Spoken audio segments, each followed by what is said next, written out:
Okay. നമ്മൾ ഇന്നത്തെ വീഡിയോയിലൂടെ നമ്മൾ എന്താ ചെയ്യാൻ പോകുന്നതെന്ന് വെച്ച് കഴിഞ്ഞാൽ നമ്മൾ 2 പാർട്ടായിട്ടാണ് ഈ ചെയ്യാൻ പോകുന്നത് ട്ടോ. നമ്മുടെ വീഡിയോൻ്റെ കണ്ടന്റ് എന്താണെന്ന് വെച്ച് കഴിഞ്ഞാൽ ബിനാൻസ് ത്രൂ എങ്ങനെ നമുക്ക് ഫണ്ടഡ് അക്കൗണ്ട്സ് പർച്ചേസ് ചെയ്യാം. ഓക്കെ. 2 പാർട്ടായിട്ടാണ് ചെയ്യുന്നത്. ഫസ്റ്റ് പാർട്ടിൽ എങ്ങനെ ബിനാൻസ് അക്കൗണ്ട് ഉണ്ടാക്കാം, അതേപോലെ തന്നെ എങ്ങനെ KYC കംപ്ലീറ്റ് ചെയ്യാം എന്നുള്ളതാണ്. ഓക്കെ. ഇത് രണ്ടും ഞാൻ ഓൾറെഡി അക്കൗണ്ട് ചെയ്തിട്ടുണ്ട്. ഞാൻ വേറെ ഒരു അക്കൗണ്ടിൽ കാണിച്ചു തരാണ്. KYC ഡീറ്റെയിൽസ് ഞാൻ പറഞ്ഞു തരും, അതേപോലെ ചെയ്താൽ മതി. ഓക്കെ. ഓൾറെഡി ഞാൻ KYC ഡീറ്റെയിൽസ് കംപ്ലീറ്റ് ആക്കിയത് കൊണ്ട് തന്നെ എനിക്ക് ഇനി അത് ചെയ്യാൻ പറ്റില്ല. ഞാനിത് വളരെ ക്ലിയർ ആയിട്ട് വ്യക്തമായിട്ട് നിങ്ങൾക്ക് പറഞ്ഞു തരും. നിങ്ങൾ അതേപോലെ തന്നെ ഫോളോ ചെയ്താൽ മതി. ഓക്കെ. എല്ലാം ഡീറ്റെയിൽ ആയിട്ട് ഞാൻ പറഞ്ഞുതരാം. അപ്പോൾ നമുക്ക് നേരെ വീഡിയോയിലോട്ട് പോയാലോ. നമുക്ക് നേരെ വീഡിയോയിലോട്ട് നോക്കിക്കോ. നമുക്ക് നേരെ വീഡിയോയിലോട്ട് പോകാം.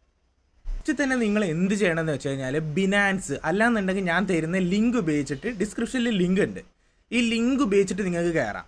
എന്നിട്ട് ബിനാൻസിൽ അക്കൗണ്ട് തുടങ്ങാം. ഇല്ലയെന്നുണ്ടെങ്കിൽ നിങ്ങൾ അത് താല്പര്യം ഇല്ലയെന്നുണ്ടെങ്കിൽ നിങ്ങൾ നേരെ ക്രോം എടുക്കുക. ക്രോം എടുത്തിട്ട് ബിനാൻസ് എന്ന് അടിച്ചു കഴിഞ്ഞാൽ നിങ്ങൾക്ക് ഓട്ടോമാറ്റിക്കലി വരും. ഓക്കെ. ബിനാൻസ് അടിക്കുക. VPN ഒന്നും കണക്ട് ചെയ്ത ആവശ്യമില്ല. ബിനാൻസ് ഒക്കെ അൺബാൻ ആയിട്ട് സേഫാണ്. എല്ലാം നമുക്ക് ചെയ്യാൻ പറ്റും. ബിനാൻസിൽ ഓപ്പൺ ആക്കുക. അപ്പോൾ ബിനാൻസ് ഓപ്പൺ ആക്കുമ്പോൾ നമുക്ക് ഇങ്ങനൊരു വിൻഡോ ആയിട്ട് ഓപ്പൺ ചെയ്ത് വരിക. ഇതിൽ ലോഗിൻ എന്നുണ്ടാവും, സൈനപ്പ് എന്നുണ്ടാവും. ലോഗിൻ നമുക്കിപ്പോൾ ചെയ്യേണ്ട, നമ്മൾ അക്കൗണ്ട് ക്രിയേറ്റ് ചെയ്യുക വേണ്ടത്. ആദ്യം തന്നെ സൈനപ്പ് കൊടുക്കുക. ഓക്കെ.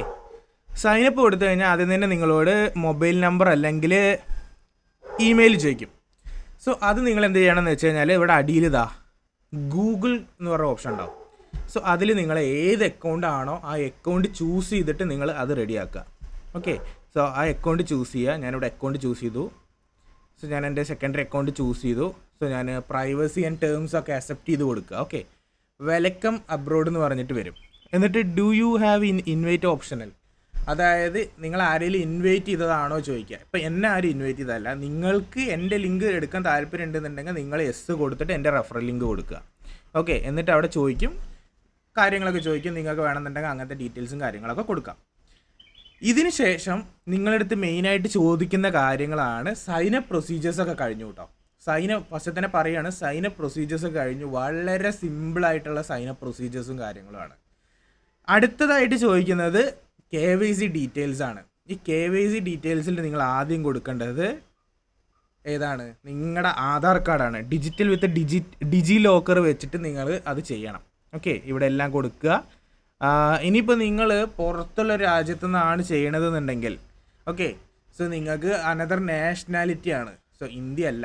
ഒട്ടുമിക്ക എല്ലാവരും ഇന്ത്യക്കാർ തന്നെ ആയിരിക്കും. അല്ലാത്തൊരു മലയാളികൾ കുറവാണ്. ഞാനത് പറയുന്നില്ല, അത് കാര്യമില്ല. കണ്ടിന്യൂ കൊടുക്കുക. ഡിജി ലോക്കർ ഉപയോഗിച്ചിട്ടാണെന്നുണ്ടെങ്കിൽ കണ്ടിന്യൂ കൊടുക്കുക. എന്നിട്ട് ഷെയർ പാൻ കാർഡ് ഡീറ്റെയിൽസ് എന്നൊക്കെ പറഞ്ഞിട്ട് ഇങ്ങനെ ഒരു ഓപ്ഷൻ വരും. ഈ പാൻ കാർഡ് ഡീറ്റെയിൽസിലൊക്കെ കണ്ടിന്യൂ കൊടുക്കുക. ഓക്കെ. എന്നിട്ട് നിങ്ങളുടെ ആധാർ നമ്പർ ഇവിടെ ഫസ്റ്റ് അടിച്ചു കൊടുക്കുക. എനിക്ക് ഇത് കഴിഞ്ഞിട്ട് എനിക്കിനി അങ്ങോട്ട് കാണിച്ചു തരാൻ പറ്റില്ല. കാരണം ഞാൻ ഓൾറെഡി പ്രൊസീജിയേഴ്സൊക്കെ കംപ്ലീറ്റ് ചെയ്തിട്ടിരിക്കുന്ന ഒരാളാണ്. നിങ്ങളുടെ അടുത്ത് ഇവിടെ 2 കാര്യങ്ങളാണ് ചോദിക്കുക. ഒന്ന് പാൻ കാർഡ്, ആധാർ കാർഡ്. ഈ 2 കാര്യങ്ങളെ ചോദിക്കുള്ളൂ. അതിനിടയ്ക്ക് പിന്നെ നിങ്ങളുടെ വീട്ടുപേരെ കാര്യങ്ങളൊക്കെ ചോദിക്കും.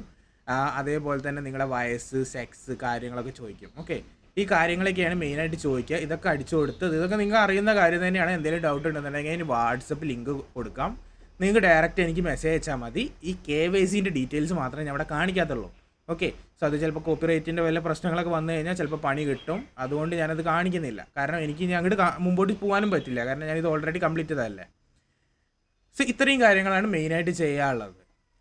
വളരെ സിമ്പിളായിട്ടുള്ള സ്റ്റെപ്പാണ്. അത് കഴിഞ്ഞ് കഴിഞ്ഞാൽ നിങ്ങൾ നേരെ എത്താൻ പോണത് ഇങ്ങനെ ഒരു പേജിലേട്ടായിരിക്കും. ഞാൻ ആ പേജ് ഞാൻ എൻ്റെ പഴയ അക്കൗണ്ട് ഉപയോഗിച്ചിട്ട് ലോഗിൻ ചെയ്യട്ടെ കേട്ടോ. ഒരു മിനിറ്റ്. ഓക്കെ.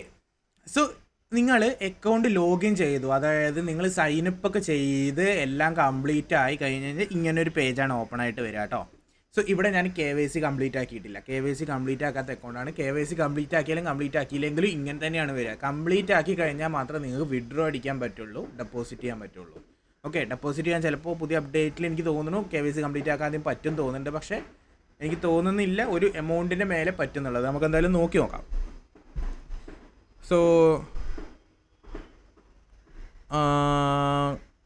P2P